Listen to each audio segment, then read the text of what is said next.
Hello guys, welcome back to Let's Play Star Wars Knights of the Old Republic. Last time we solved the murder inside a Wookiee tribe, which was justified because the guy was a slaver, and we helped the Wookiee rebellion. Now we're going to loot the corpses from this rebellion against the Zerka. And that's all the looting done. We can loot in here as well.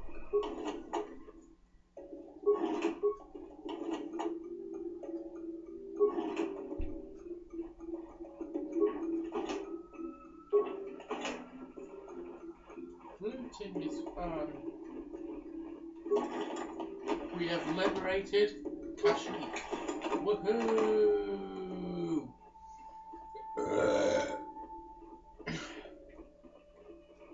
Julie, just warn me before you have a bird. Seriously.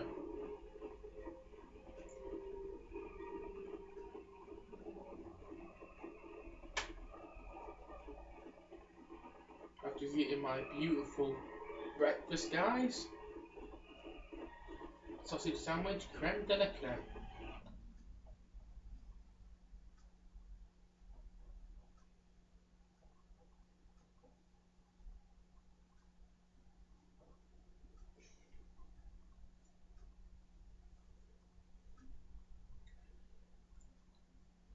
Swoop racing is very popular, despite the roots it has in the underworld culture of many planets. It is time for my very, very special trick.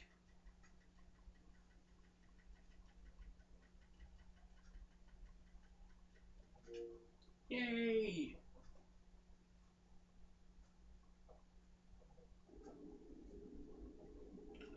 Let's talk to our folks. Canderous? Yeah, what do you want? Tell me more about the Mandalorian Wars. We fought against the Republic forces for some time, over the course of many battles. At the start, they were not much of a threat to speak of. But once the Jedi Revan took charge, things began to turn against us. The Republic fleets began to use more than just basic tactics. Feints, counterattacks, mass deceptions. Revan was a genius on the field.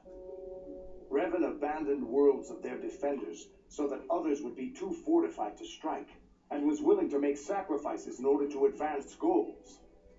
And in the end, Revan proved too much for us. Couldn't have won against the whole galaxy. But it was close. So close. It looked like the entire galaxy was within our grasp. I still remember that final battle in the skies above Malachor 5. The two fleets filling the space around it, outshining the stars. But you eventually lost. Yeah, we lost. But there is no shame in it.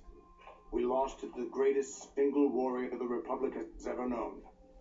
It was not your ships or your men or your vaunted fight for freedom that won this, the final battle of the war. It was by the actions of one person, the Jedi Revan, that you prevailed. His strategies and tactics defeated the best of us. Even Mandalore himself was taken aback by the ferocity of his attacks, the tenacity of his defenses, and the subtleties of his plans. He fought us to a standstill, and then began pushing back. We really didn't have a chance. Why didn't you retreat? It was what we had wanted all along, in a way. We wanted to fight the best, in a battle that would be remembered for centuries. And we did. And Revan won. I don't hold a grudge against Revan, and neither do any of my people. It was the greatest moment of my life to be in that battle. If Revan had been a Mandalorian, nothing in the galaxy would have stopped us. But wishing for the past to be different is useless. Better look to the future, as we should now. We'll talk more later, I think. Is there something else you want to know? Nothing more. Your choice. I'm here if you want something done right. Thanks for that. Brilliant story, Canderous. Shall we see what our new party member has to say? Got something on your mind? Do I? Oh, I get it. He has nothing to say. Let's go to this workbench. You don't need upgrade. Bastila probably does.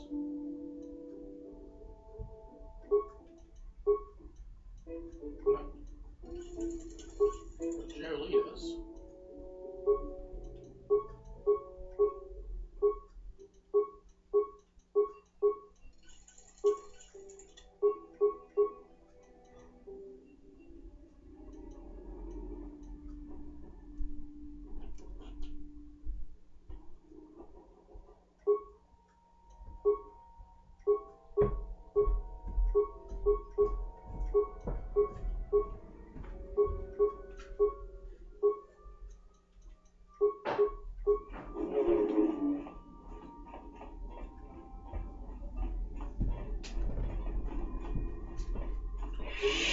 How may I be of assistance to you, Padawan? I don't know if we can talk. What is it you would like to speak to me about? Tell me more about your past. Well, I suppose I have not talked very much about the Jedi I met back home.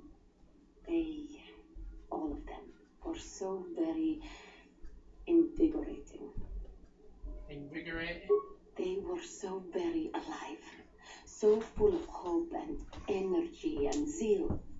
In retrospect, I can see it was a little bit tragic. Tragic? Well, yes. These Jedi were going to fight the Mandalorians just after they had invaded.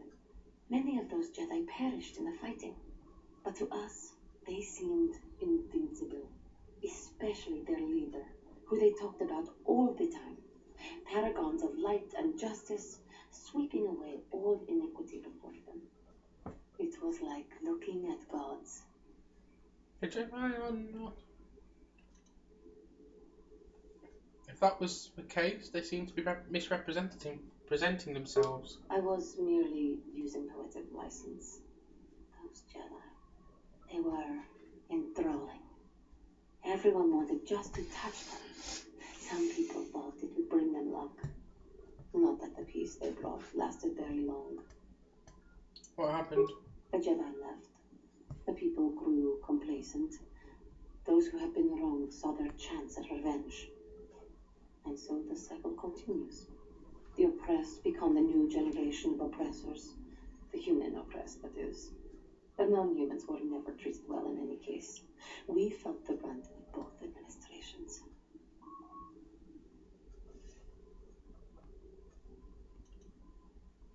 All species are capable of intolerance. Yes. But humans seem the most pervasive, the most consistent. They took their frustrations and hate on us because the people they wanted had already fled or were too well protected. But no one looks out for the injustices we suffered. Oh no. But I am sorry. I should not have outbursts like that. At least you don't, as long as you don't let anger influence you. Don't you see? The very fact I mentioned it means it has its influence. Anger can lead to the dark side, and I must be ever careful that I do not fall back into those ways. I thank you for your support. My outburst was uncalled for. But you did not lash back at me. You are a much better Jedi than I, it would seem. But let us not speak more of this now. We should continue on our journey. Perhaps later we will talk again.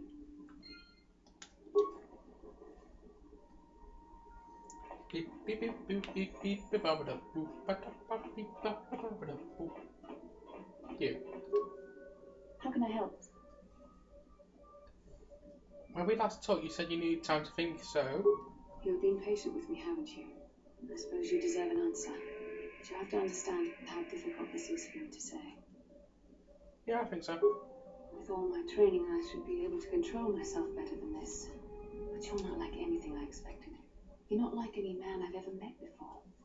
I find myself watching you when I don't mean to. And thinking about you when I don't want to. It isn't supposed to be like this. What are you trying to say exactly? Every time I try to call on all my teachings to calm myself, they fail me. You have such power, such passion. I don't know if it's due to the bond between us, but I'm drawn to you.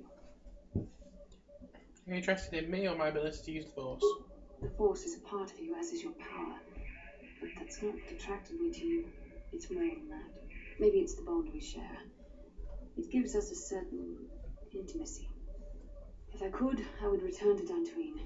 I need to be away from this bond of ours. I need to weaken it. I need to be anywhere but near you. But Malik must be stopped. My own feelings are nothing when compared to that. Yet I know this could affect the sake of our mission if it's not resolved. I can't let that happen.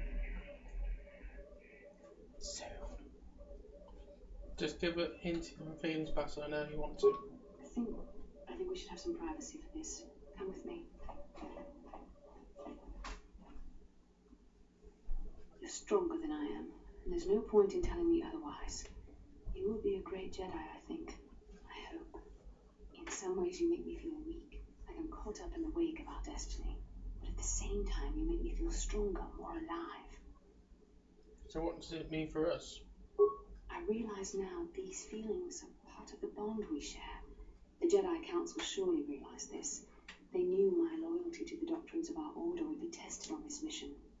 By facing and overcoming my feelings for you, I've learned a valuable lesson about control and the dangers of emotion. This is an important step in understanding the Force. I'm sorry if this is not what you wanted to hear, but I felt that it was important you know our infatuation was nothing more than a result of our powerful bond. You're rationalising, Bastila. You're just scared to face the truth. You're the one who can't face the truth. Malik has to be stopped. How can I do that if I let myself be blinded by my feelings for you? I'm going to stop Malik, Bastila, but I want to do it with you at my side. You mean it, don't you? But how can I be sure you're not making a mistake? I have to resist. I have to be strong for both of us. You know I'm right, Bastila. But I can't. Malik will...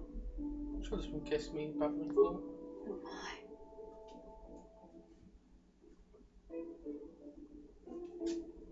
We shouldn't have done that. It was wrong. The Jedi are not allowed to fall in love. It didn't feel wrong to me. It was a moment of weakness. When I kissed you, we shouldn't have. I'm sorry. No. I know we both wanted it, but we shouldn't have given in to our desire. We're Jedi. We can't act like this. Not now. Not while we still have to deal with Malik. I'm sorry. I don't blame you, but it was a mistake. I have to get out of here before somebody sees us together. Ooh. New development, guys. And to end this episode, we're going to go and speak to Karf, see if he has anything to say real quick. In fact, we'll end it here. Next time we will talk to Karf and we'll go to our next planet. Thank you for watching and may the Force be with you always.